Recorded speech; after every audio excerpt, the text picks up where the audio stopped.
Welcome everybody. Technical issues galore. Turns out I needed to restart the router because otherwise you were going to be getting 0.05 mpegs a second or whatever the hell it is. But now we're at 15, so miracle of miracles. My internet is crap. Also, welcome everybody. You know, we haven't had technical issues properly in oh god. Owen setting off the pyro and ballyhoo already. You'll hear it if we get that long. I don't think we will, but it's possible. Right, so considering we're running late, Yes. I'm Ash, that's AJ, that's Owen. Let's get down to it. Bryce starts off with 3 days fresh from the Oscar movie marathon of 2023. Josie also says, hey, Popcast team, had a wonderful birthday yesterday. I went to Queen Zoo and we went to my brother's place in Flushing. Were there meadows? Was there tennis? Ate a cool sushi place. Nice. We have plenty of Josie commentary coming later today. And then the thing that I need to bring up, because I forgot, of course it's happening. Bri asks us about the Venice and TIFF lineups, because I think they have now officially been unveiled. Mm-hmm. I'm just seeing which one is first. So Venice is first, so we'll focus on that one. I guess the big mainstream one is that's going to be the premiere of Joker the musical.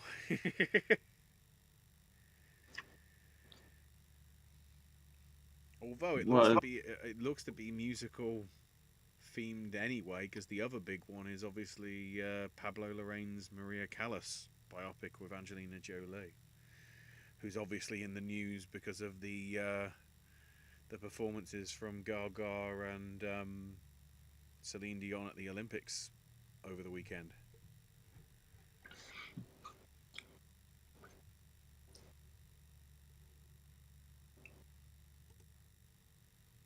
Go ahead, AJ. If you wanted to say something. I was trying to remember. So was this the festival the first Joker won, or was that another one? Oh, that sounds correct. Because I remember people being kind of shocked when it happened. I'm trying to think whether Joker won.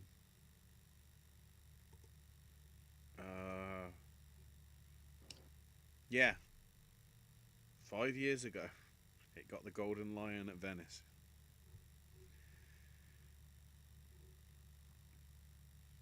So yeah, I guess that's why they're doing it.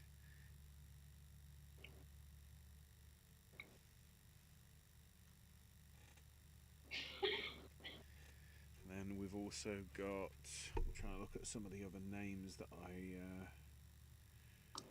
recognize. Not a huge amount. Oh, Luca Guadagnino's new film, Queer. And Justin Kurzel is back with The Order. Who's in that? Ooh, Jude Law, Nicholas Hoult, Ty Sheridan, Journey Smollett, Mark Moron. Decent looking cast. Oh, and Pedro Almodovar's new film, The Room Next Door, which is notable because it's Pedro's first English language movie. I'm amazed it's taken as long as that. This actually ties into some of the things Josie was saying, because I have a nice little bit of information that Josie sent me before the show started today, and it plays into what we're talking about. It says, we got the Venice and TIFF lineup, super exciting. Besides the canned titles that have already been premiered, I'm really looking forward to hearing responses from Mike Leigh's Hard Truths.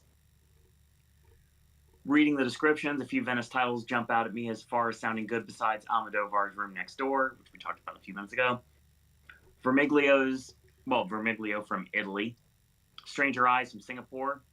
April from Georgia, and Walter Sal's I'm Still Here from Brazil. In addition to Room Next Door, Sony Pictures Classics has I'm Still Here as well, of course. I feel like people are underestimating this one. Real quick, thoughts on the Motorcycle Diaries in Central Station? Motorcycle Diaries is excellent. AJ? I saw the Motorcycle Diaries once. It was when it first came onto like on-demand channels. Mm-hmm. I would have been like 14, which I don't think is the ideal age to really grasp a movie like the Motorcycle Diaries. So I would love to do that again. And Central Station was one of those ones where I only sought it out because of the Best Actress nomination. And I feel like it was one of those ones that kind of surpassed that. Like, it wasn't one of those things that was like just one performance is holding it up. I kind of remember the whole thing being of high quality. I wish I could get more detailed, but that's another one where it's been a while. So, Fernanda Montenegro from Central Station is in I'm Still Here, as well as for her daughter, Fernanda Torres. A lot of good early word through the grapevine on The Brutalists. That's being distributed by Focus, who have Conclave, of course. I wonder if they could get both in. Telluride does not reveal their lineup the first day of the festival, but judging on what kind of premieres are listed, world, North American, Canadian premieres, etc., you can connect the dots. Now, based on this kind of language or word choice given on the site, here's what could play at Telluride. All We Imagine Is Light, Nora, Bird, Conclave, Emilia Perez, and Joshua Oppenheimer's The End. Mike Lee's Hard Truth, so we talked about a few minutes ago, will have its world premiere at TIFF, and Josie is very much looking forward to that and Marianne Jean-Baptiste's performance. Brutalist is kind of fascinating, considering the director is the guy that played Alan Tracy in that live-action Thunderbirds, and Peter from the American remake of Funny Games. Ooh, interesting. So that's Brady Corbett. That's the really, really long movie, right? With the intermission. I believe so. Yeah, 215 minutes. Dear God. How much of that movie can I actually watch? That's the question. How much would I make? Because he also did that Natalie Portman movie, right? The one where she's like the Vox Lux, yeah. Yeah. Oh, this is Brody, I guess, going full circle for his Oscar storyline, because it's 30 years in the life of a Hungarian-born Jewish architect who survived the Holocaust. So maybe it's The Pianist too. Oh wow. Josie watched a few new films and pieces of cinema since the last podcast. Ken Russell's The Boyfriend from 1971, Remo Williams, The Andromeda Strain, Shortcuts, The Devil and Mrs. Jones, Roller Coaster, Capricorn 1, Three Women, The Spiral Road, The Fifth Chord, Dark City, The Clock, and Truck Turner. Any thoughts on those titles that I've mentioned? Was Roller Coaster in there? I feel like I don't hear it named off very often. No. That's a fun time. We'll talk about more of this later tonight, but that's what I have so far. And I actually finally just got Shortcuts as Criterion over the weekend. Very cool. Yes, that's one of those. Oh, so it's nice to have the big ensemble cast that did the crossover and stuff like that, but nobody quite did it like Altman did. He's like the end all be all of that subgenre. And to paraphrase Patton Oswalt, this is one of those weekend DVD buying sprees. Yeah, just going through the Out of Competition for Venice looks pretty interesting as well. We've got Harmony Korman's new film Baby Invasion with what the hell is that poster? It's so weird. You know about that movie, don't you? No. So first off, it's got that weird like inverted colorization that Harmony Korine's been using a lot lately. And you know the movie that basically just didn't really get released. It was kind of like shown at raves and everything like that. Well, so considering I've just seen I haven't clicked on it, but I get enough from the blurb on the hover. The film centers on a home invasion in which the intruders' faces have been swapped with baby faces using AI. Yep.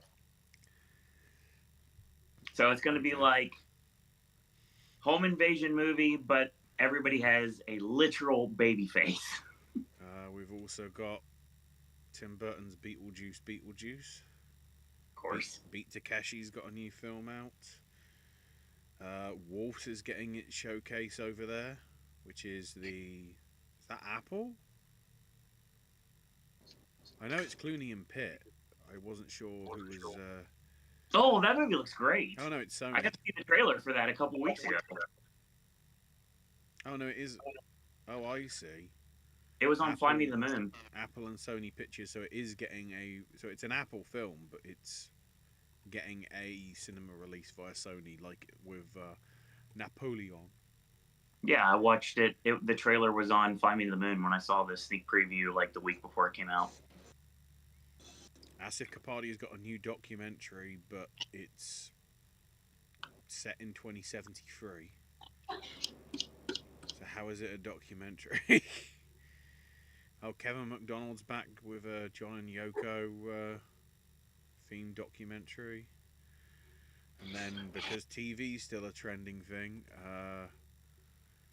Alfonso Cuarón's Disclaimer, that's the first thing he's done since Gravity, right?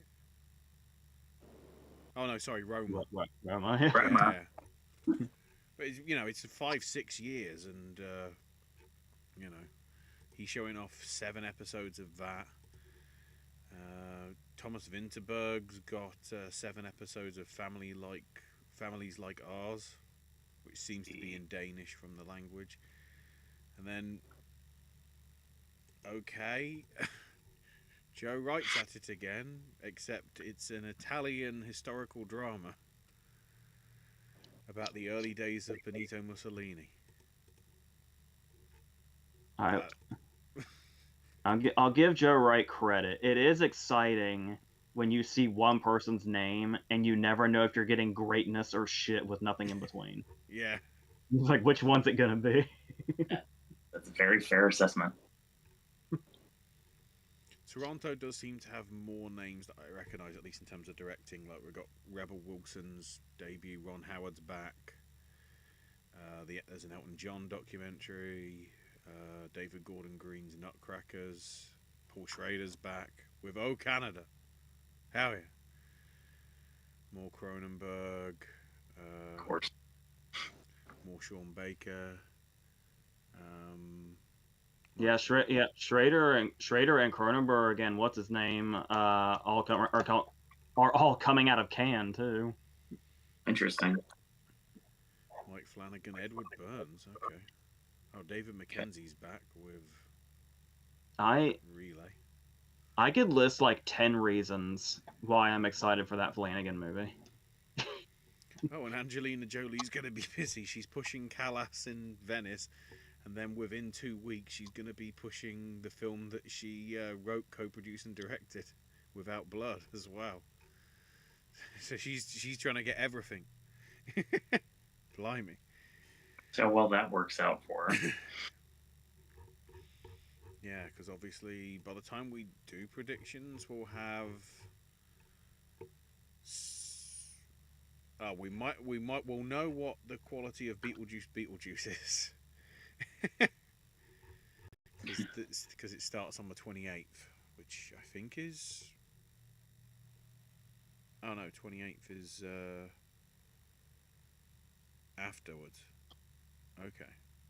So we won't be. We'll be completely blind for those predictions. That'll be even more fun.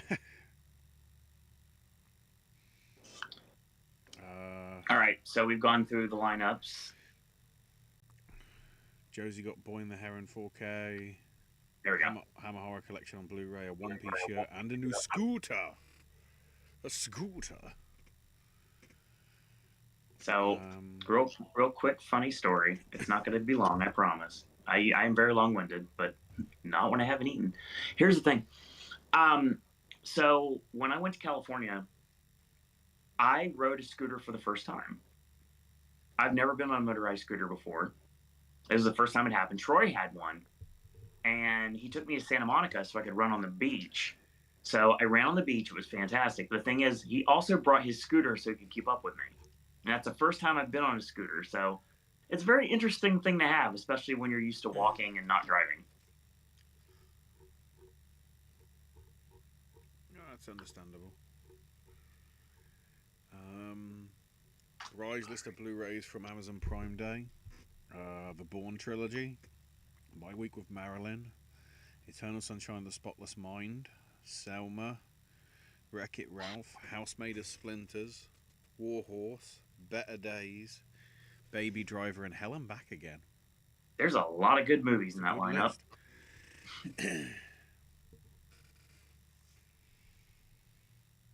Josie's songs on the radio from today. The World I Know by Collective Soul. We Didn't Start the Fire from Billy Joel. Wait, that wasn't supposed to rhyme, damn it.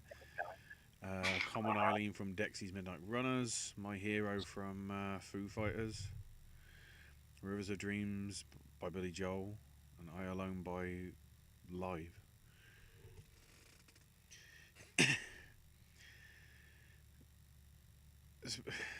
Speaking of We Didn't Start the Fire. No, I'll wait till later on once we've got. What about Fall Out Boy?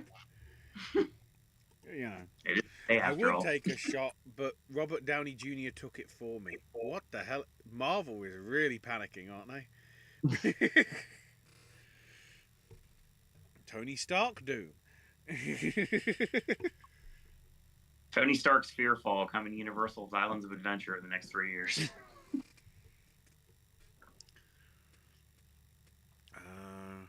That's not real. It's not clickbait. You know what you can do with your head. The song Selling the Drama by Live for some reason makes me think of Twister and Twisters. And we put a pin in that because this leads you to another piece of Josie information that she saw Twisters last Sunday, and she has no shame in saying, I loved it, I felt it, and I chased it. Likewise. I'm just really enjoying the rise of Glenn Powell. No, dude, you don't. Okay. It's gonna seem like it's a work, and AJ has access to what I have in front of me that I'm the only one that can see, and Ashley can't see. It's funny you mention that because we're about to talk about Glenn Powell because of Josie. I would love to talk about Glenn Powell. Let's do that. Let's do some Let's Glenn Powell go. talk. Glenn Powell's dog Brisket is so adorable.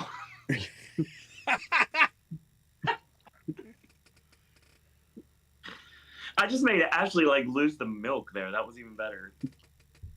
Well, it doesn't help, when you try and, let's see how the autofocus does. You try and pull the actual ring pull off, and it snaps in half. So you have to go alternative methods. Oh, it's like the Japanese soda that I broke when I tried to open it. The one with the marble on top of it, the Ramune. Fake movie idea with Glenn Powell. Oh, Josie says the song, probably because I pictured the gangs in both films listening to Lithium on Sirius XM. Yes. We'll get there. Glenn Powell. Fake movie idea. When a magical literary themed park is built, a museum teams up with the park. Glenn Powell is a museum educator tasked to help at the rare bookshop at the park. The teacher, his friend / crush, who he attends the gym with, is played by German actress Paula Beer, comes with her class on a field trip. An evil wizard named the Book Burner, Stephen Graham, and his co-conspirators steal some really important rare books.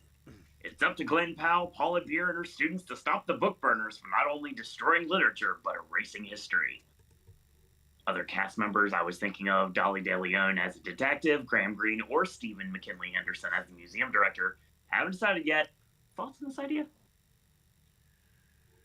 Seems intriguing. It'd be like an adventure kind of thing, like a National Treasure kind of thing. Or Fantastic Beasts meets National Treasure. something like that, yeah.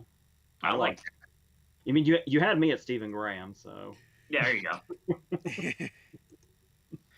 So I'm gonna do this out of order, Josie, because of the way this works here.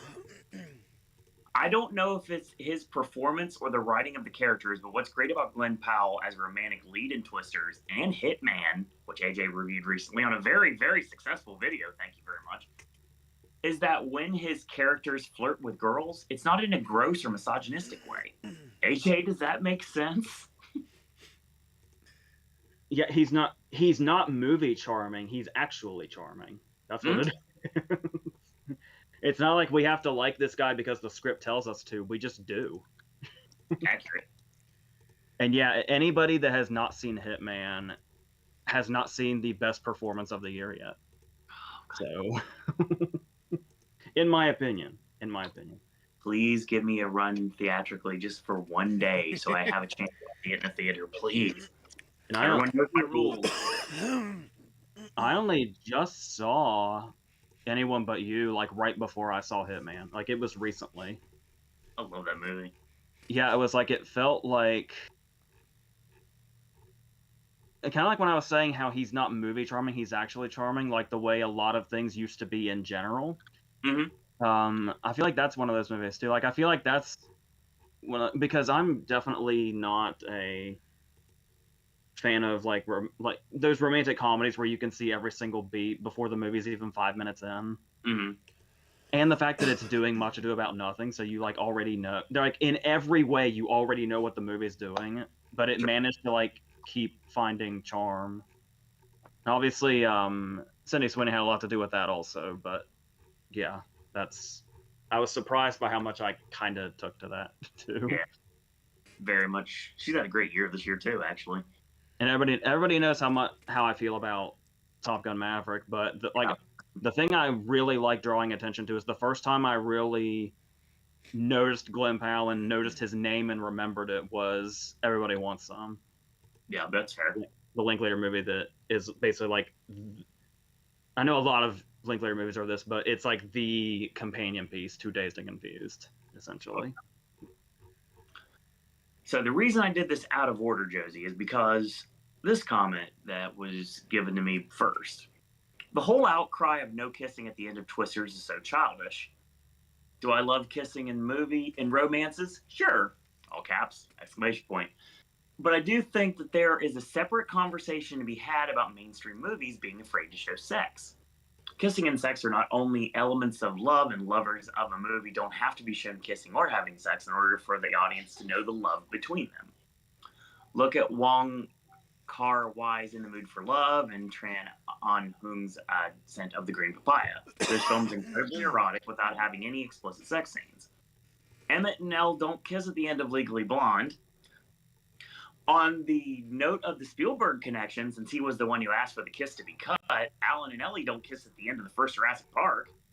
Part of the reasoning for the kiss being removed in Twisters is that they wanted to hold off on showing that right away in the event the film was successful enough to warrant a sequel where a relationship between Glenn Powell and Daisy Edgar Jones would be explored further. It's just so... I'm trying to think of how to word this exactly. We're still talking about Glenn Powell. Okay, go right on. Ashley, were you about to say something while I try to piece this thought together? Not related to this, so I will refrain until afterwards. But damn it, go ahead, AJ. I've seen this outcry for the fact that movies have been sexless.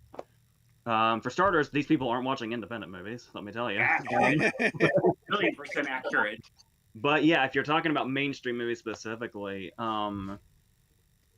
I don't miss it really, because when a lot of movies had sex scenes back in the day and it was like a common thing, they were always boring. They always felt like filler.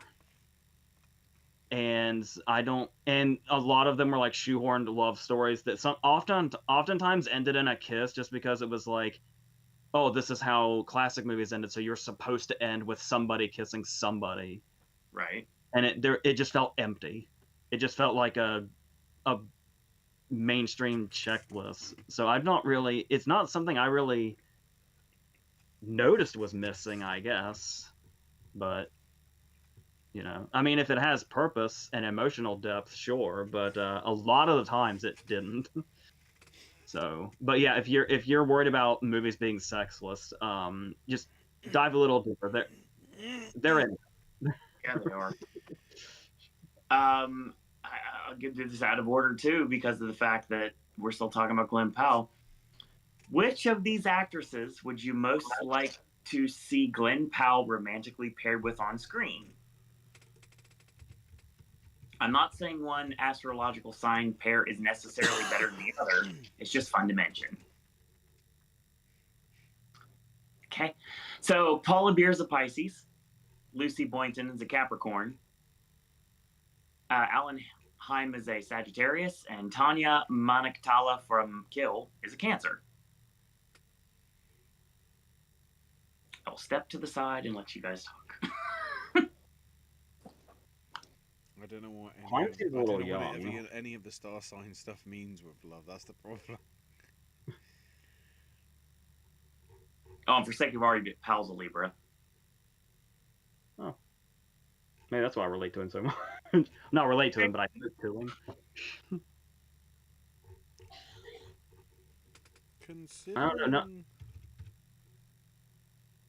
Considering Go ahead. the age, My thought was going nowhere. Go ahead. All right, cool. Considering the age similarity between the two, I know it isn't one of the names you listed, but I wonder how Glenn would do opposite Jennifer Lawrence, because they're both in their mid-30s. I welcome this idea. I'd be interested based on the fact that the way I felt about Anyone But Here seemed to be the way a lot of people felt about No Hard Feelings when I didn't. So I haven't been able to do this in a while. Why not both? I liked both movies for many reasons. No, all right. My reaction was because they're doing a 30th anniversary screening of Pulp Fiction. And the only time I'd be able to see it clashes with AEW. Oh, God. That's annoying. Okay, that's a random show. So, Josie mentioned this is a literary theme park and talking about rides and attractions at such. The Little Engine That Could Ride, Go Dog Go Racetrack, The Little Prince Plane Ride, and Milton's Paradise Lost Garden of Eden Safari, Dante's Divine Comedy Inferno River of Styx, and an Edgar Allan Poe haunted house ride. A roller coaster called the Raven Coaster. You'll wait online nevermore. Josie, the great thing about that is there's a wonderful little tiny theme park in Santa Claus, Indiana called Holiday World that has unlimited free Pepsi, by the way. That already beat you to that. They have a really awesome wooden coaster called the Raven that I have been dying to ride ever since I became a roller coaster enthusiast after the world reopened. Literary themed hotels like the Odyssey and Eloise's Plaza.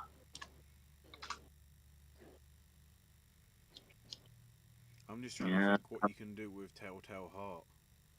Or if you have just the floor vibrate, boom, boom, with the heart. All right. We're going into Bri, fun fact from the Blu-ray collection. Yeah. My collection in my Blu-ray for Kung Fu Panda 2 that I got 2 years ago came with Chuck E. Cheese coupons that expired in March 2013. Even though there's no Chuck E. Cheeses in my county. I got you on that one, Brian. Honestly, there's not many Chuck E. Cheeses left, but I have one that's close by, right next to one of our favorite CC's Pizza locations. So yeah, they're kind of fighting for the same clientele. But the Chuck E. Cheese pizza of old, Showbiz Pizza place, whatever you want to call it, same thing. Needless to say, those are long dead. They don't have the stage anymore. They don't have the ball pits anymore. And it's just weird and awkward.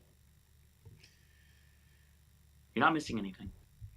Oh, this will interest my friend Bill. Josie said, that's so cool. Oh, go ahead. Josie said, that's so cool. Yeah. One thing I forgot to talk about on the last podcast. There's going to be a biopic on the Michael Larson Press Your Luck episode, debacle, if you want to call it that. Oh my god, that's gonna be awesome. With Paul Walter Hauser playing Larson. Yes, please. Let's go. I mean, it was either going to be Paul Walter Hauser or Rupert Holmes. Either way, you still win.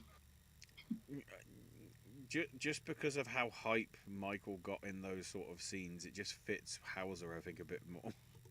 Oh god, yes. The band live is going on tour.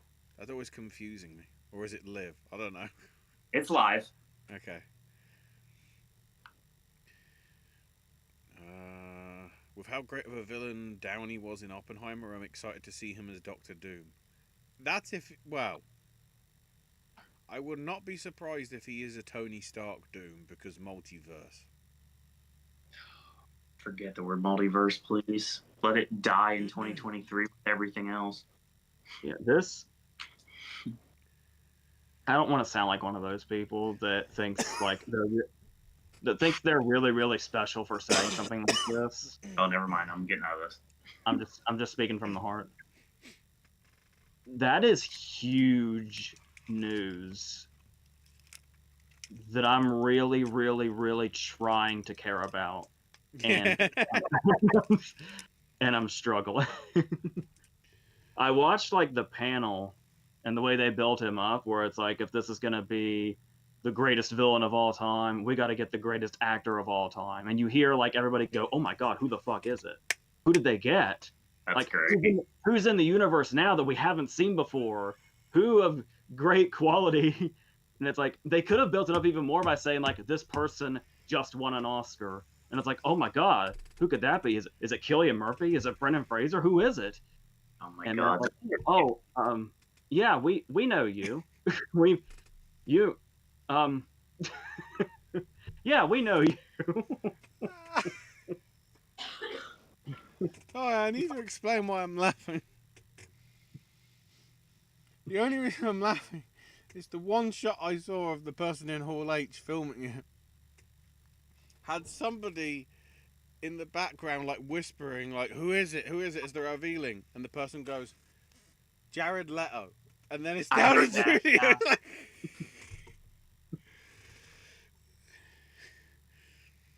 So when you were saying this great thing, I was just thinking back to insert clip here of me doing the House of Gucci impressions that I did for about 4 straight months on the prediction shows. Oh my god. I will say one thing. I am happy that it wasn't. I mean, okay. This kind of counters something I said before, but still, I like that they didn't take one of the greatest actors of all time, whoever that may have been, and ate up their future schedule with several Marvel movies. It's somebody that's already used to that.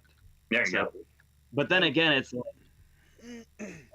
like, we've been waiting for you to do something like this. Oh my god, you just won an Oscar. What are you going to do next? Oh, you went back to the thing you finally just got out. So, all this stuff, it's fine, whatever. Bob Downey, sure, whatever. But at the end of the day, the most important thing that came out of San Diego Comic-Con is the fact that we're getting a third Jay and Silent Bob movie, which I'm super hyped for. Because it's me we're talking about here, obviously. It gives me another chance to finally meet Kevin Smith. Yeah, a fair bit of interest. The other thing from the Marvel panel that really disturbed me was those Harrison Ford faces when he was doing the Red Hulk impersonations on the stage. There were some interesting freeze shots that look like, they're on the hub, if you know what I'm saying. He looks happy to be getting paid, but at least he looks like he's having fun. Which I haven't seen good old Air Force Harrison have fun in many years. I also think it's notable that they didn't try and recast Majors. No. They didn't try and replace Kang. They literally ditched it and brought in a different big bad.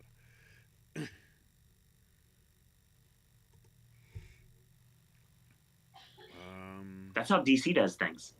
It works, people. Batman 2, come on, let's go. Oh, and Oh, and I will Josie say, notes, yeah, Mark Ruffalo was a good villain in Poor Things, Chris Evans in Knives Out, and Chris Hemsworth in Furiosa as well. that was amazing during the Penguin panel when Colin Farrell nonchalantly name dropped Banshees of Inisherin, and the whole crowd cheered, and you could see how surprised he was. Hell yeah. So, based on that last comment, not what AJ said about Banshees, but the four fighting in a bar, who would win in a fight?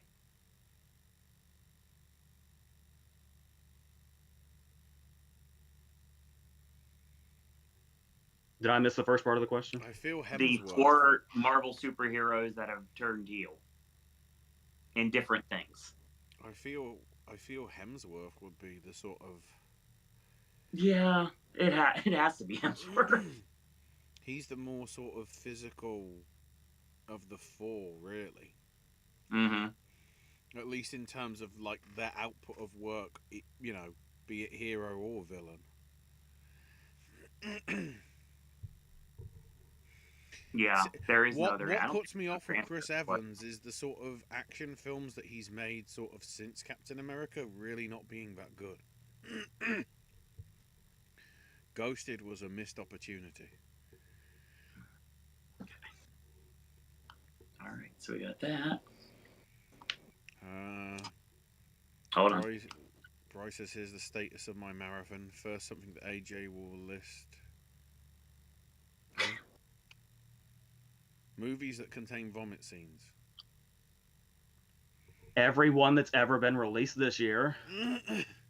Well, within the award season. From last, as part of his 2023 movie marathon. I think it was. I literally think it was at least half of them. Yeah, well, not just the actual Best Picture nominees, because Nyad is in there as well, along with Anatomy of a Fall, Poor Things, Oppenheimer. I don't know if Barbie or Zone of Interest counts because they only make the sounds, but it's a genuinely better track record than last year. I actually flinched during Barbie, but yeah, that doesn't count. As long as when I watch it back and I know what they're doing, I can look at it. So, the most boring film of the lot was The Eternal Memory. The most overrated is Bobby Wine, The People's President. And the worst was the bonus selection, and that's Napoleon. Yeah, Napoleon's trash, but I mean, that's not the worst of the year. It's up there. I mean, right.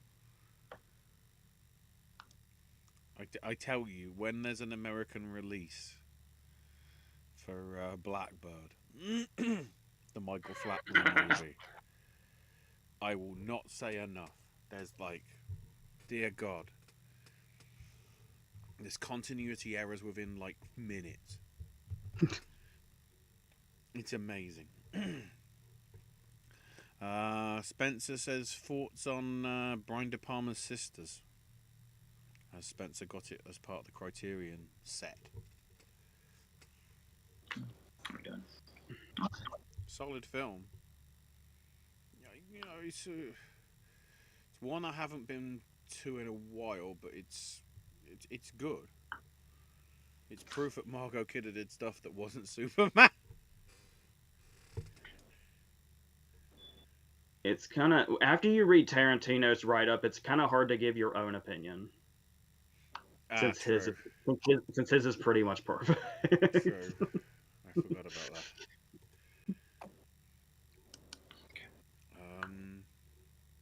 For the Oscars, I do agree with 20 Days in Mariupol for documentary, Boy and the Heron for animated, Divine Joy Randolph for supporting actress, and Poor Things for production design, and actress for Emily Stone. Yes, I said her real name.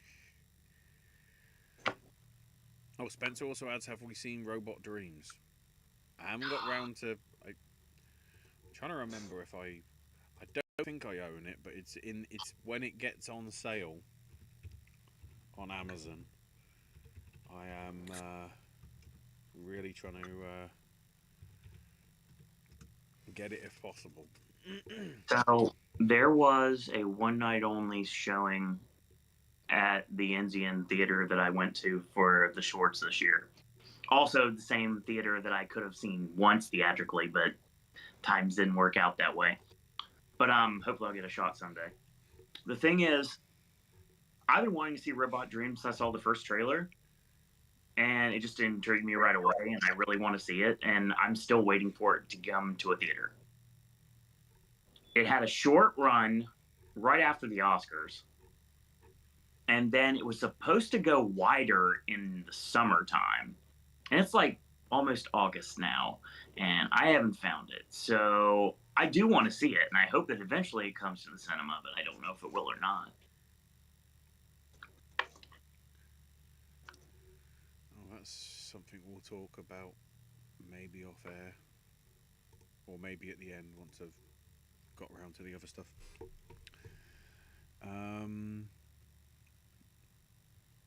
Just seeing my picks for what should have won from Bry. Teachers Lounge should have got international feature. Poor Things for editing and adapted screenplay. Past Lives for original screenplay. Giamatti for actor. Killers of the Flower Moon for costume design, as well as supporting actor for De Niro and Scorsese for director.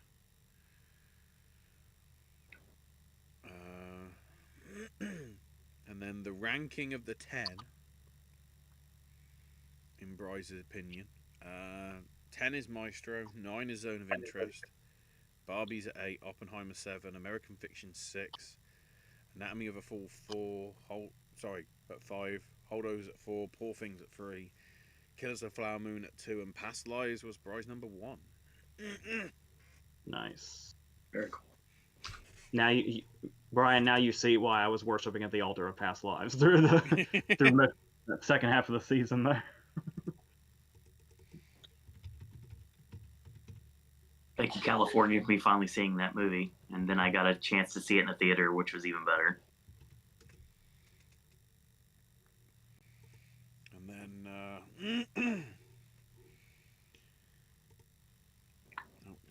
wrong one that I clicked on.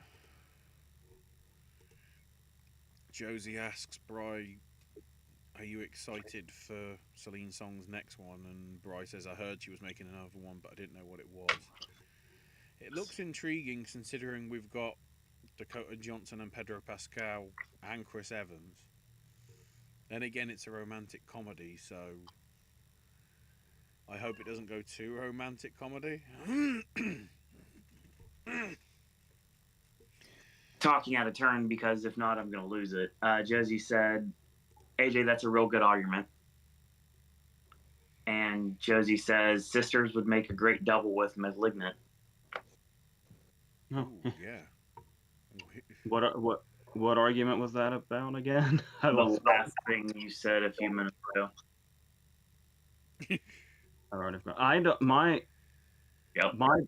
For the last several weeks, my body refuses to let me sleep. So I might forget conversations we had like 10 minutes ago. All right. So Josie is currently reading The Lost Story by Meg Schaefer, and said to Spencer also, some recent good summer reads of mine, The House That Lou Built by May Respicio, and The Weirdo by Theodore Taylor. I'm trying to get through everything as best I can. So Bry's personal Oscars lineup for 2023. There we go. The animated documentary international feature, because they all get wrapped together for Bry. Yeah. 5 is Nimona, 4 The Teacher's Lounge, 3 Elemental, 2 20 Days in Mariupol, and number 1 is The Boy and the Heron. I would have put Anatomy of a Fall in here, but because it's 50-50 on the English and French, I ruled it ineligible. Which, to be honest, I'd say is fair. And Brian, I'll give you a props for putting Elemental in there. It gets way too much hate, and I really dug that movie. And most people completely push it to the side. For Best Ensemble, number 5, Spider-Man Across the Spider-Verse, number 4, Poor Things, number 3, Society of the Snow, number 2, Anatomy of a Fall, And number 1, Past Lives. You think it's just the 3, but you also have the child actors for that first act as well. That's fair. True.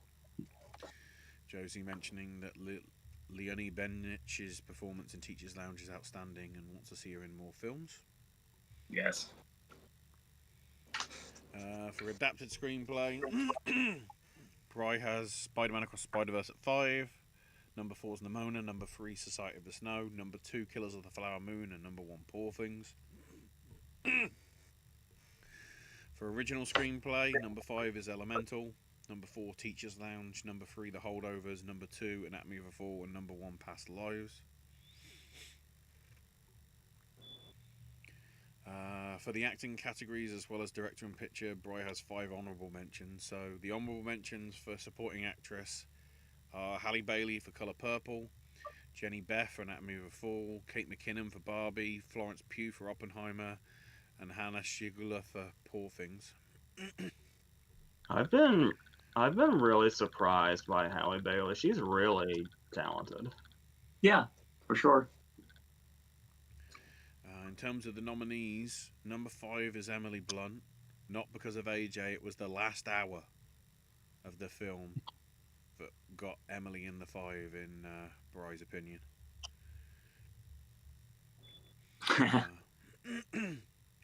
Number 4 is Asira Nakano for Perfect Days. Number 3, Carrie Preston for Holdovers. Number 2, Taraji P. Henson for Colour Purple. And number 1, Divine Joy Randolph for Holdovers. Josie mentions, I still want to see the drunk fight between Kitty Oppenheimer and Kirsten Dunst's character in Power of a Doogie Howser.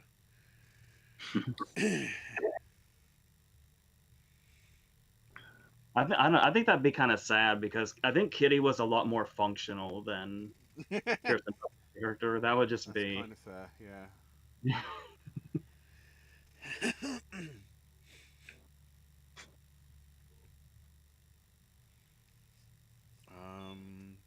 Honorable mentions for supporting actor. Mamoudou Atie for Elemental, Common Domingo for Colour Purple, Antoine Renard for Anatomy of a Fall, Mark Ruffalo for Poor Things, and Rami Youssef for Poor Things. But the actual 5 nominees are Reese Ifans for Naiad, John Magaro for Past Lives, Willem Dafoe for Poor Things, De Niro for Killers of the Flower Moon, and number 1, Milo Mercado Grainer for Anatomy of a Fall. Heck yeah. That's a pretty stellar top 5 there. Yeah.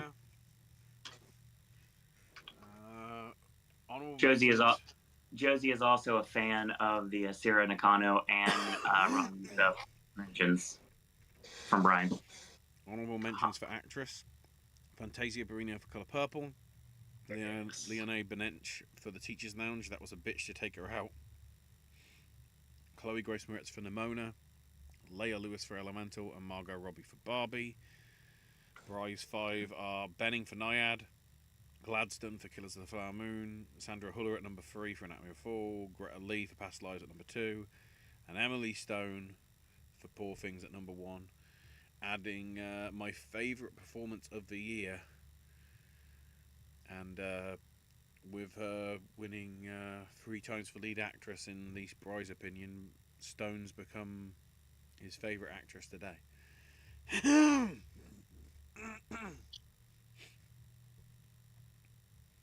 So because of that, that means we have Emily's on both sides. We have Blunt and we have Stone. So, Brian, I need to know what you think of Kinds of Kindness. Also, those 5 nominees were not lazy. It was a strong year for lead actress in general. Fair. I'd say is fair.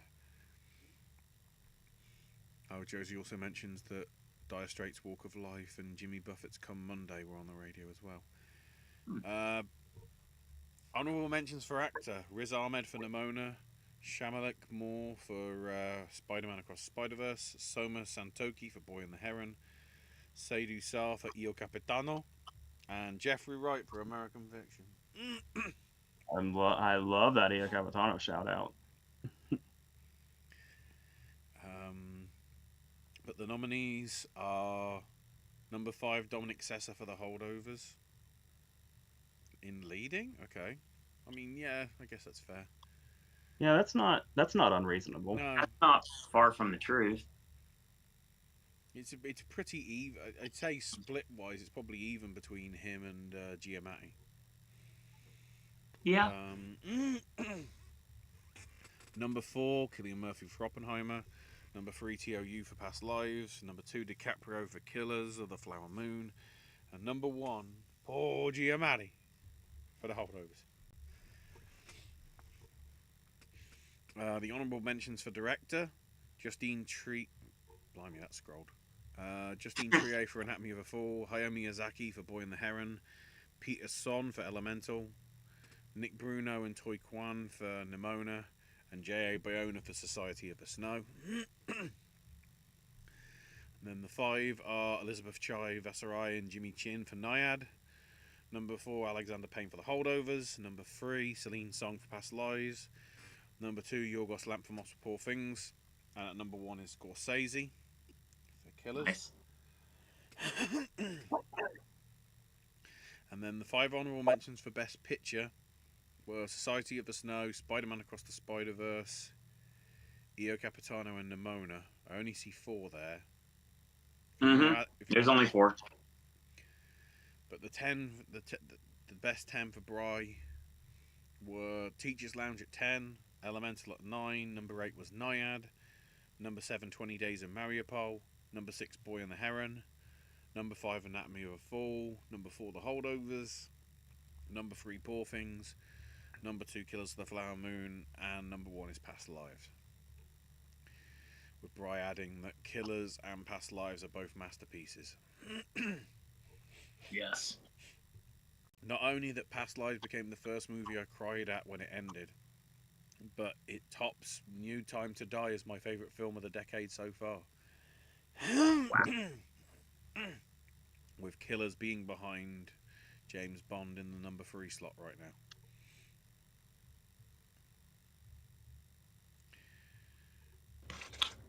We put a pin because I know where we're going with this. Brian says the only thing that was good in Robot Dreams was Dog and Robot dancing to September. Brian hasn't seen Kinds of Kindness yet. I'm kind of on a break from movies for now. That's fair. All right.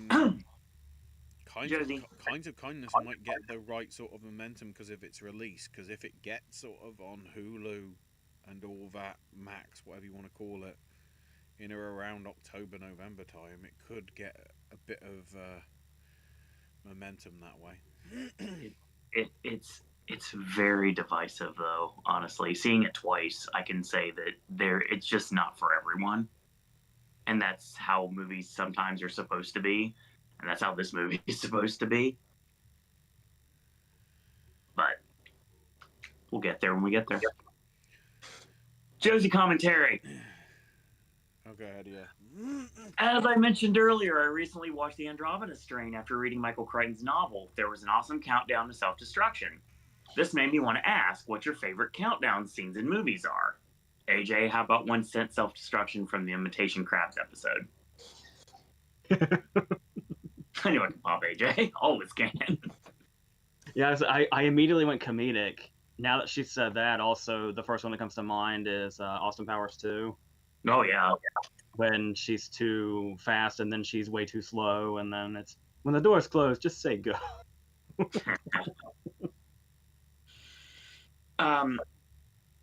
Ashley, you have an answer?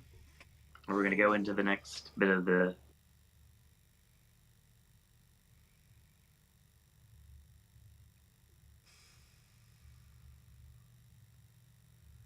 trying to think. I know it's technically not a countdown, it's count up, but it's When I'm 64 from Yellow Submarine. Because it's only when you watch that do you realise if you actually count from the point at that song, i.e. when it goes into the second verse, every summer we can rent a cottage in the Isle of Wight. If you count on every beat, you actually get to 64 when Paul McCartney says 64 at the end of the song. That's cool. I only realised that when it showed up in Yellow Submarine. I wanted to say that rather than do the stereotypical sort of, you know, the botch that is Goldfinger. I'm just gonna go. Three I'm just more gonna go with clicks, but it says 7. I'm just gonna go with Apollo 13. Yeah, I don't know. Andromeda, I don't know why I couldn't think of a dramatic one. It was all comedy ones. of course. Andromeda Strain trivia. Michael Crichton was invited to take a tour of Universal during the production of this film. This is correct. His guide was none other than Steven Spielberg. Yeah, I work for the company. You know these things too. The Wildfire Scientific Lab sets cost more than $300,000 to build and were described at the time as one of the most elaborately detailed interiors ever built. Michael Crichton wrote the rough draft for the novel from the adaptation when he was still a med student, inspired after his conversation with one of his teachers at the concept of crystal-based life forms. Effects footage and props from this film were reused in a number of episodes of Universal Pictures television series for more than a decade after its release, including The $6 Million Man, The Bionic Woman, Knight Rider, and Airwolf. Nelson Gidding, the screenwriter, broached the idea of directing to Robert Wise that one of the 4 scientists should be a woman. Wise initially envisioned the female character being something like Raquel Welch in Fantastic Voyage and objected strenuously to the change. However, after getting described in detail, the character eventually played by Kate Reed, and after Wise conferred with the actual scientist, he became convinced it was a positive addition to the story. Crichton read the Ipcress file by Lynn Dighton while studying in England, and that's how he was inspired to do the novel itself. Terrifically impressed by the book. A lot of Andromeda is traceable to Ipcress in terms of trying to create an imaginary world using recognizable techniques and real people. It took 3 years to write the novel. To be The baby fair, boy. if you haven't, watch it, Chris File and Funeral in Berlin. They're very good. Manuel Rios was played by Robert Soto. 7 years he appeared as a patient in Hal Ashby's Coming Home. There's a new book by Crichton and also with James Patterson called Eruption. It was an unfinished manuscript that his wife gave Patterson permission to complete. Intriguing. Playing on a couple things that Josie was talking about earlier, Dark City. Number of pieces of the set, including those used for the rooftop chase, were sold to production of The Matrix at the end of the shooting. New Line forced Alex Proyas to include the opening narration by Kiefer Sutherland, giving away several plot reveals. Proyas objected, saying it was unnecessary, and subsequently removed the narration from his director's cut. Ebert called this movie the best film of '98, recorded special audio commentary track for the DVD release, and in the film's original theatrical release, Emma Murdoch, Jennifer Connelly's character, is depicted as a singer in a nightclub. The songs were sung by Anita Kelsey, and Connelly is lip-syncing. However, in the director's cut, Connelly's own vocals are used. Interesting. Oh. Although Proyas wrote the original screenplay, very little of the plot was retained, beside the fact that the lead is wanted for murders. Len Dobbs wrote the final draft and reformed the plot as it appears in the film, with the exception of the special effects sequences. The powers of the strangers were alluded to. They would never actually be depicted. David S. Goyer was hired to write the shooting script when they had secured a bigger budget, adding all the action scenes appearing in the film, which show explicitly the operating background of the Dark City. It's really crazy how amazing that movie is when you think of how many different people had to get involved and change things. According to Proyas, all of the actors, at least the main ones, did fully understand what was going on in Dark City while they were shooting it. The director mentioned William Hurt in particular understood the story and the ideas within better than even he could. Hurt and Connelly both would go on to star in 2 separate films based on Marvel Comics character Hulk, of course. Connelly would be Betty Ross in 2003, and Thaddeus Ross would be Hurt in The Incredible Hulk in 2008. Later on in the MCU, incidentally, Betty is Thunderbolt's daughter. The movie is oftentimes compared with The Matrix because of the similarity of the plot. People living in a world that is not real, but nobody knows about it. Oddly enough, these 2 stories share the same actor, Bruce Spence. He played Mr. Wall in this movie, and he played Train Man in the 3rd part of the franchise, Revolutions. So, we mentioned earlier in the show that Josie watched a blaxploitation film called Truck Turner with Isaac Hayes. Some trivia from there. Originally, Truck Turner was developed as a film for Robert Mitchum.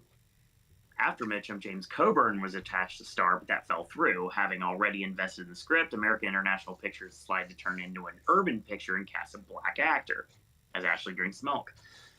Dick Anthony Williams, best known for his work in The Mac in 1973, and Slaughter's Big Ripoff in 1973 as well, was initially cast, but that was quickly replaced by Isaac Hayes, because it's Isaac Hayes, of course, who wanted to get into acting. It was also felt that Hayes was a bigger name draw than Williams, and this film was Nichelle Nichols' only entry into the blaxploitation genre, declining all offers from other blaxploitation films only to concentrate on the sci-fi convention appearances at Star Trek conventions, of course, and later as a NASA recruiter. Interesting. So Dorinda, which is Nichelle Nichols' name in the movie, Get Out There and Make It Look Good, was sampled by Rob Zombie in Dead Girl Superstar, with one of the hitmen being named Joe Dante. Very interesting. Josie's got a couple questions real quick. Favorite scene where someone is trying to book a hotel room but can't, or they do and there's a problem. This logic can also apply to scenes involving trying to catch a plane flight. Well, I mean, Axel Foley immediately comes to mind. Oh, yeah, of course. Is that common? Is it that common? PlausibleDeniability.com. Something that I might bring as a special sort of one-off Popcast movie club, just around festive time. It was basically to make it fill 90 minutes. It was going to be the Christmas episode of Father Ted, but then also ADBC, a rock opera, which is Jesus Christ Superstar, but basically about the birth of Christ instead. But it's from basically the minds of Mighty Boosh, like early Matt Berry and everything, who does all the singing and everything. That seems so random conversation. Maybe it's not. It kind of is, because like, you know, it got shown twice and then never again, and nobody's bothered to try and pick it up, even though I sort of watch it sort of every Christmas because it is kind of funny. Which movie sword would be sold for the most at an auction? Is this multiple choice? Yes.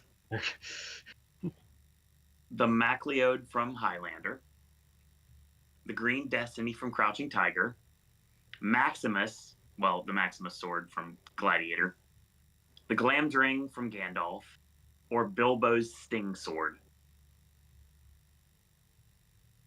You could probably jump. I was about to say Maximus, but when you brought the rings into it, that kind of changes everything. I would assume one of those. Yeah, I say the Glamdring, honestly. I feel like Gandalf's sword is a lot more like prestigious than Bilbo's. You're just trying to shit talk Bilbo here. Walk, walk, walk, walk. That's all I have to say to you, and that's not a mic drop. The only thing I remember about Bilbo is that he's 4 foot tall. Thanks, Leonard Nimoy.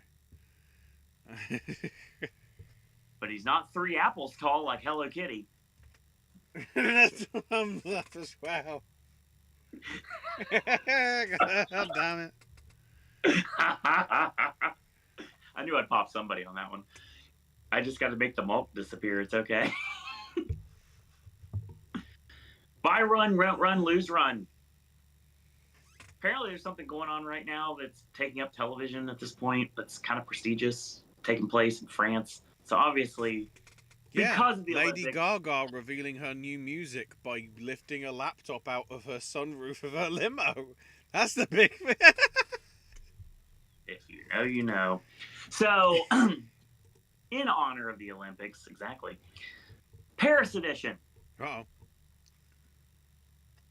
We have An American in Paris, Amelie, Midnight in Paris, Hugo, Rugrats in Paris, Before Sunset, Belle de Jour, Charade, The 400 Blows, Gigi, La Haine, How to Steal a Million, Irreversible, Le Jeté, and of course the gold standard, Moulin Rouge. You know how much I love Moulin Rouge. Yes. Full disclosure, we went through this while we were going through the technical difficulties, so I've got it figured out. Shoot. Before Sunset's at the top. Okay. And here's the thing: is I love a lot of these. Same. Especially like Charade and Moulin Rouge and stuff like that. Irreversible has its merits, even though I'm not watching it on a loop by any means. And Midnight in Paris, of course. But I usually use this as a buy one, lose one, being first place, second place, last place. But I'm actually going to use the concept. It's a movie that I loved, but I've only seen once, and it was a long time ago, and I really want to see it again. So, with the opportunity, I would at the very least rent La Haine. And there's a lot of people that hate Gigi. I have seen Gigi frequently referred to as one of the worst Best Picture winners of all time. I don't think Gigi's that bad. I've never hated Gigi, but it is the worst movie on this list. So that's the one I'm getting rid of. Yeah. Ashley. I would have Gigi as the lose.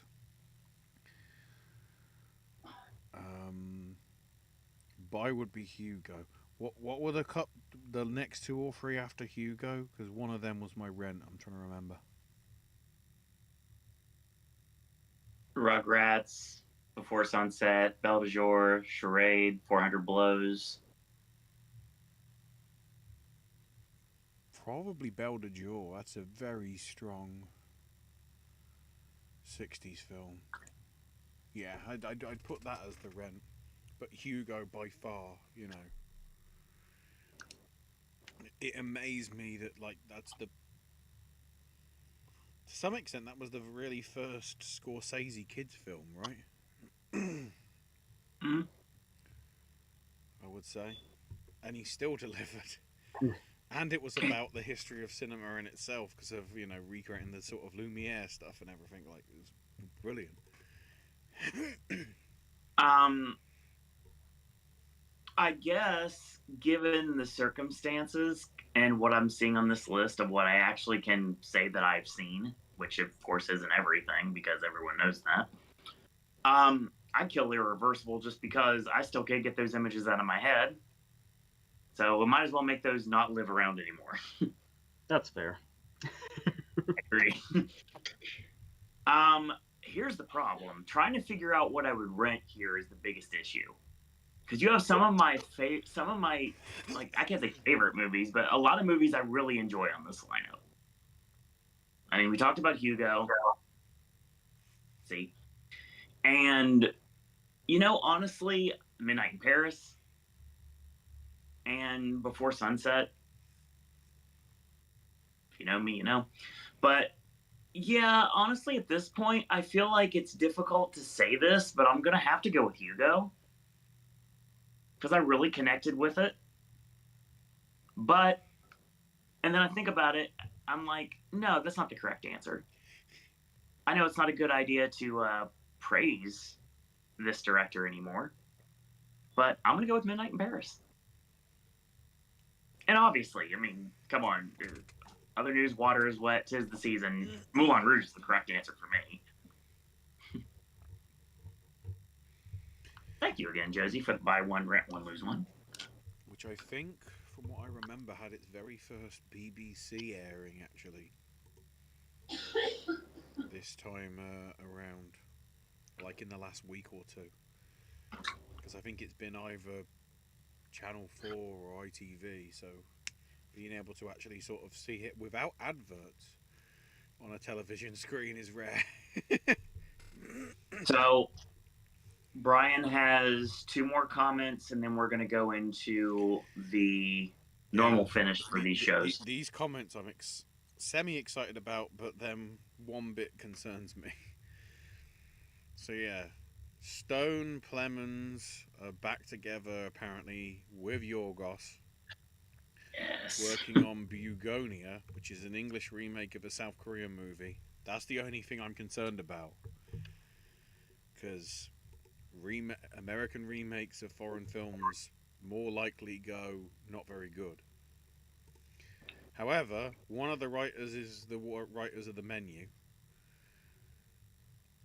and not only are Yorgos and Stone producing, but Ari Aster is as well. So, This sounds like so if this is not coming out for, because it's Ari Aster, if this is not an A24 production, I don't know what's happening. this has the makings for being one of the most insane movies to ever exist.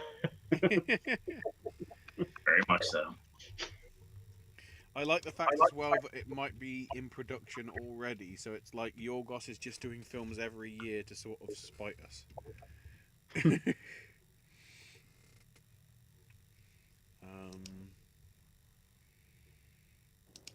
Yeah, 2 conspiracy-obsessed young men kidnap the high-powered CEO of a major company, convinced she's an alien intent on destroying planet Earth.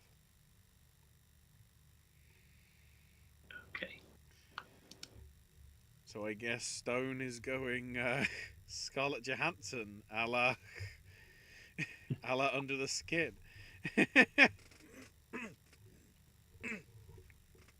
Which I am all for, yes.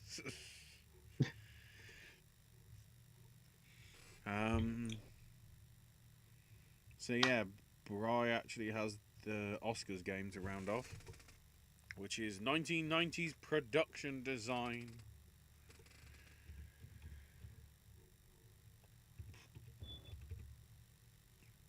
Are you ready? So, starting with 1990, do we stick with Dick Tracy? Or do we go for Cyrano de Bergerac, Dances with Wolves, Godfather Part 3, or Mel Gibson's Hamlet, or Zeffirelli's Hamlet, I guess you can call it that. Anybody that knows me knows what I'm already gonna say. Yeah, I'm keeping Dick Tracy. Hell yeah.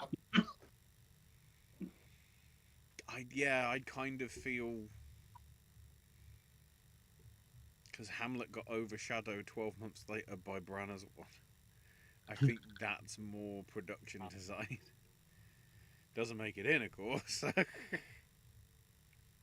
Speaking of next year, 91, Bugsy beat out Barton Fink, The Fisher King, Hook, and The Prince of Tides.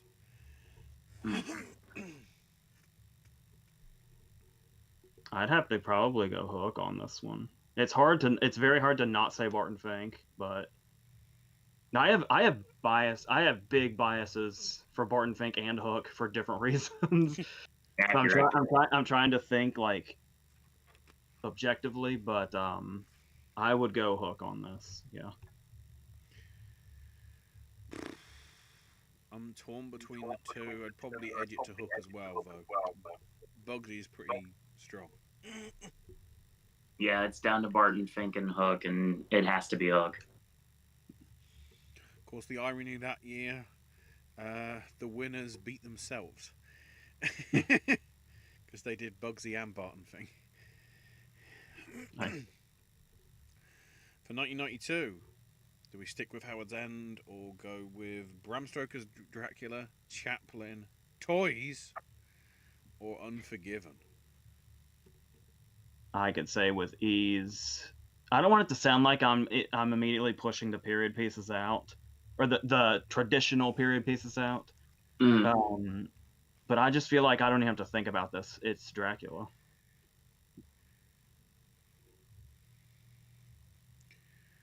It's between that and Unforgiven, but I probably edge it to Dracula.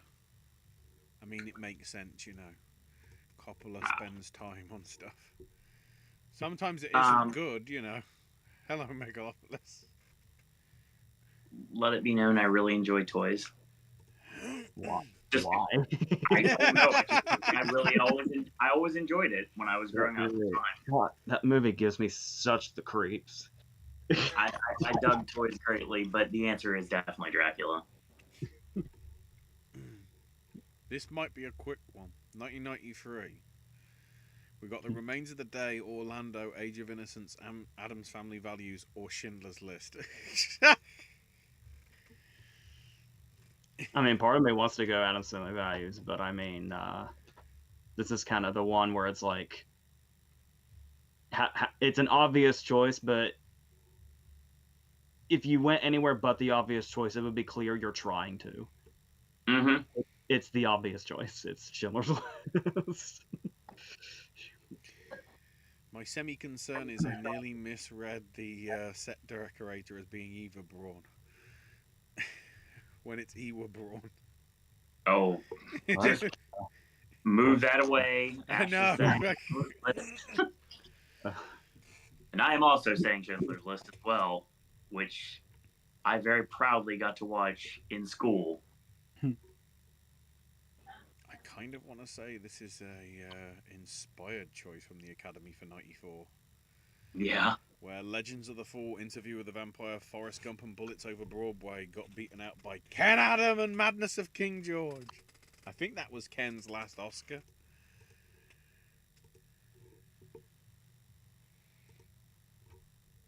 From what I remember. What were the others again? Bullets Over Broadway, Forrest Gump, Interview with the Vampire, and Legends of the Fall. See, I'm feeling Interview with the Vampire because you got the different time periods. I'm gonna go with that. Oh, sorry, I didn't even realise Ken Adam also was production designer on Adam's Family Values. Is that why I kind of remember that film more than the Adams Family itself? Is it Ken Adams' set?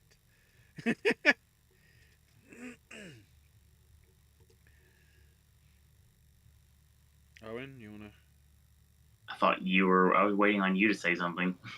Oh no, I'm sticking with Madness of King George because it's a beautiful film. I just think it's been drilled into my head for so many years that I have to say Forrest Gump here.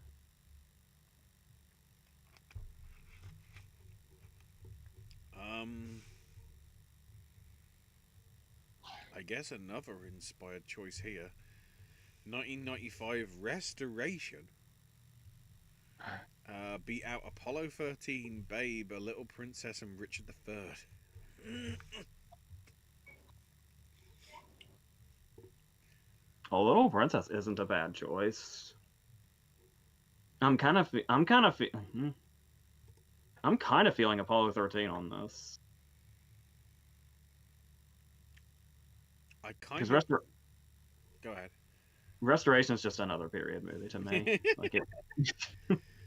And that's where my choice actually goes, because doing Richard III in like Second World War style England, Yeah. that's a lot of interesting sets and everything that you have to set up and everything. Like the way they do the whole, you know, he gets kicked off the horse, a la the, you know, the tank or whatever that he's on, is very well done. I think McKellen's Richard III is rather underrated. I think there's a lot of good performances in that, including, you know, Downey Jr., who was in Restoration. So I was gonna say we double up on him.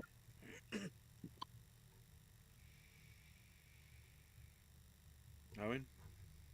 I mean, there's not really a connection here, but I mean, just watching like Fly Me to the Moon recently, and I'm in that mindset right now. So yeah, it's Apollo 13. Technically, I started it by having Apollo 11 be in the movie club. Me. This is not something I participated in, like most movie clubs. So needless to say, that does not count. Wow, interesting list for 96. Oh, that I thought Branagh's Hamlet was sort of early 90s. I didn't realize it was mid 90s. But this is still a bloody good list. English Patient beating out Birdcage, Evita, Branagh's Hamlet, and Romeo and Juliet. I say all five. I literally can't pick. That is a strong year in production design. Dear God. Sure. I've gotta go Branagh's Hamlet, I think, because that's just like excellence on every possible scale, that movie. I mean, the shot that's basically the DVD cover just seems like, Branagh just trying to be Richard Attenborough and Gandhi, and like, I want it to just look crazy.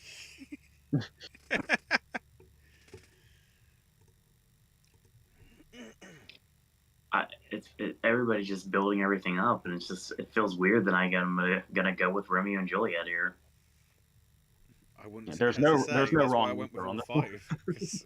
There is no wrong answer there. I love Romeo and Juliet. That movie's great. Oh, there was so much Shakespeare in these 2 years. Yeah, no lie. And we're not done yet. 97, Titanic won, because of course it did. Beating out Gattaca. Oh, that's it. Kundun.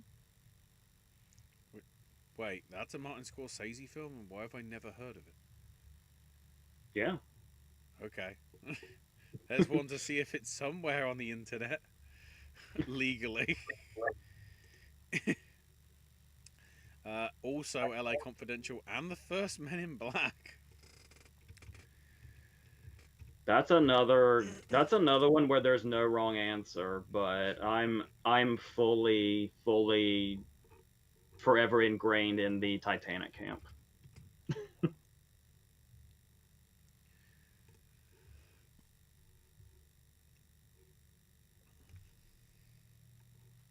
Got an answer, Owen, or? Are you going to say the same thing, obviously?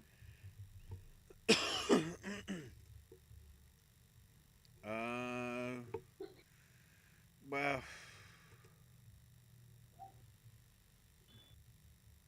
I'm not. I'd probably edge it to LA. No, I'd actually give it to Gattaca. That's probably the reason why that sticks in my head so much. Some of the actual production design for that, which makes sense because it's sci-fi. So, like AJ mentioned, the correct answer is obviously Titanic, but I would be remiss if I didn't mention Men in Black here. Yeah, all of these are worth being here. For 98, Shakespeare in Love, beating out Elizabeth, Pleasantville, Saving Private Ryan, and What Dreams May Come.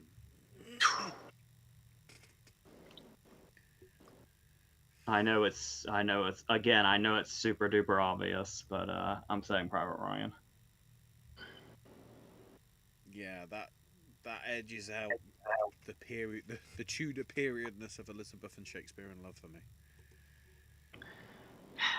Again, I state the same thing I've been stating the last couple of times. The correct answer, and the answer I'm going with, is Saving Private Ryan. However, I really like Pleasantville a lot. Yeah. I love the way Pleasantville's shot. I love that Pleasantville got as much love as it did. Absolutely. I mean, it needed more, but I'm glad it got what it got. Hello, nomination for Joan Allen should have fucking happened. I was rewatching Manhunter and completely forgot she was in that. Yeah. Even though she's a pivotal character in it. And then, wow, this is a weird list. I'm going to take it home on a very strange list. Sleepy Hollow beating out Anna and the King, The Cider House Rules, Talented Mr. Ripley, and Topsy Turvy.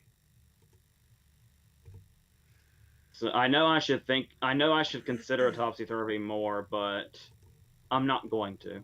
That far and away to me was the proper winner. Sleepy Hollow was.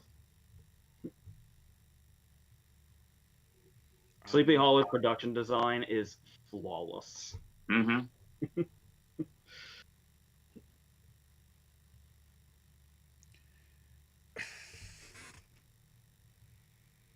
Because it's annoying, because I'd say the Green Mile. Out of the films that year, that was like the best. Like, I'm amazed that didn't make it in, but Anna and the King did. Like, okay. Yeah, didn't the Green Mile only get like 2 or 3 nominations in total? Which is insane. Let's have a quick check. Green Mile had 4. Let me check which categories. Picture, supporting actor for Michael Clarke Duncan,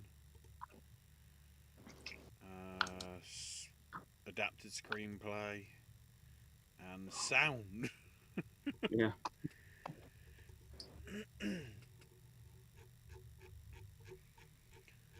But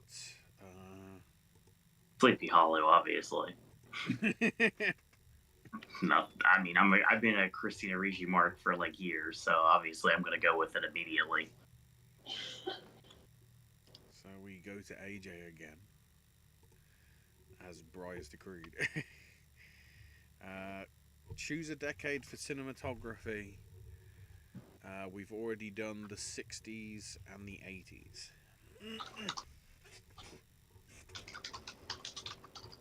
Let's go ahead and stay in the 90s.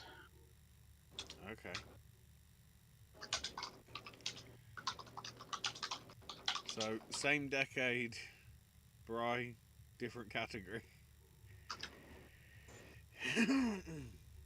Basically. The briefing I want to bring up. I am interested to see how terrible Borderlands is going to go in the next 10 days. Because I've heard being a gamer, obviously, being the predominant gamer at least on the channel and everything, I have heard terrible things about those that have actually seen it. And the fact that my local cinema is doing a midday screening and a 9:30 in the evening screening and nothing else on its opening day leads me to wonder. You know what I love about Borderlands, if I've been informed correctly? Remember the scene in Kingpin when they're raising the barn and Roy hears the dinner bell and just walks away and the whole barn tumbles? Apparently, that's what Eli Roth did to Borderlands when he got the offer when he was told he could do Thanksgiving. he just walked away from Borderlands in the middle of it.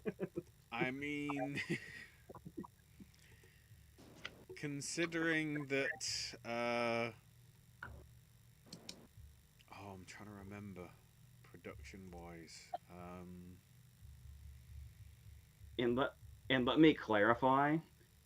I think he was in the right because he'd been talking about Thanksgiving for so long, and Thanksgiving turned out so great that it's very clear he made the right call, and you could tell where his heart really was if that's the way it played out. So yeah, Tim Miller did the reshoots last year, and then at the same time, Craig Mazin, who was on doing the screenplay, has now become Joe Crombie. Except Joe Crombie is basically, what the hell was the name of the author in bloody Argyle? It seems like Joe Crombie might be the new Alan Smithy. Basically. Depending how the film goes. Is that it? Yeah. It appears to be true. We didn't get too far from the 8 kickoff, anyway. despite all the delays and everything. I was wondering why there was barely anything coming out of my cinema. Because the only release for us this week, as of Wednesday, because it's getting an early release for whatever reason, is Harold and the Purple Crayon. Yeah, that's it. No, nothing else of like major sort of like. The only other thing is a re-release of Spider-Man because we're getting desperate, everybody.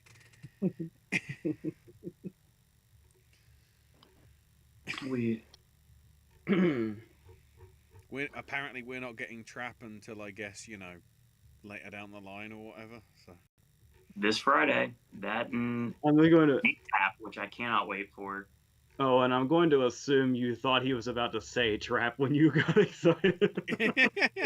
No, I wasn't getting excited. I was doing the crotch chop. I thought he was talking about the most overrated movie in America right now.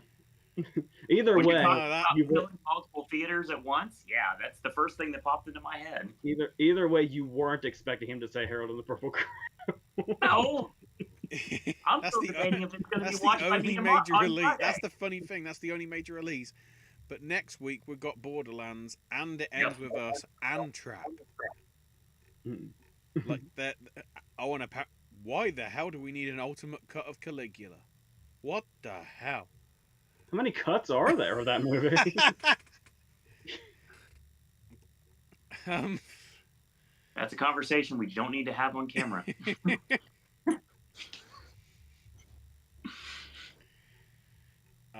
But yeah,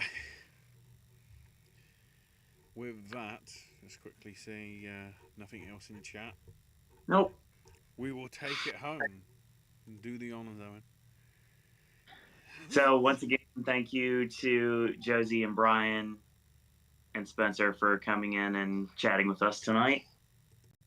The next time you see us on this channel in this format will be our first Academy Awards prediction show. So you can set your calendars right now, 6 p.m. Eastern Standard Time, and that's going to be on August 26th, the day after All In, because wrestling's important. So needless to say, we're doing a show on Monday. So instead of getting a Hangout, you're getting the actual Oscar predictions, the big 8 categories that were going to be discussed. In the meantime, you can check out all of the content on the network. Ashley just put up a very random McDonald's video that just dropped yesterday. People need to know about the free buttercream donut, damn it, while it's available until like either tomorrow or the day after. So absolutely. AJ's back in the swing of things. So we've got more movie reviews coming soon. Now the question is, considering we know how much of a mark he is for said franchise, is your number one film actually of this week Saving Bikini Bottom, the Sandy Cheeks movie?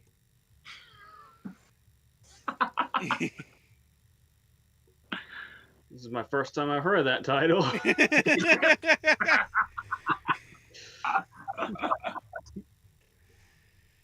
Great. I'll take that as a no then. You can find Ashley on Twitter at AshIsMyNameUK. More snack stashes still to come, more gaming content still to come. Check out Ashley's videos. Puts a lot into them, so they're very entertaining, so check those out. AJ, of course, can be found on the network periodically when inspiration inspires him to do something new. So there's a lot of movies he has to review still, and they're coming your way in the future. So that's all I'm going to say. Literally. Inspiration needs to get me to watch Boy Kills World, and then you'll have a video. Accurate. So find me on the Twitter as well at Sir Owen Disney. And maybe you can also find me, or what could possibly be me, somewhere out in a fog setting starting next month. So get ready for that. And yeah, that's gonna be our show for tonight. Thanks everyone for tuning in tonight. I don't know why I said tuning in. That's not even a word. I guess it is now. So you haven't eaten all day. That Turn being on, said, tune in, tune out. Extreme Water Parks, please try to manifest with me to try to get me to Taylor Swift before the Eras Tour ends at the end of the year. And always have the best day ever. In the meantime, I want to thank you guys and girls out there for watching. And until next time, boys and girls, that's all we got to say about that.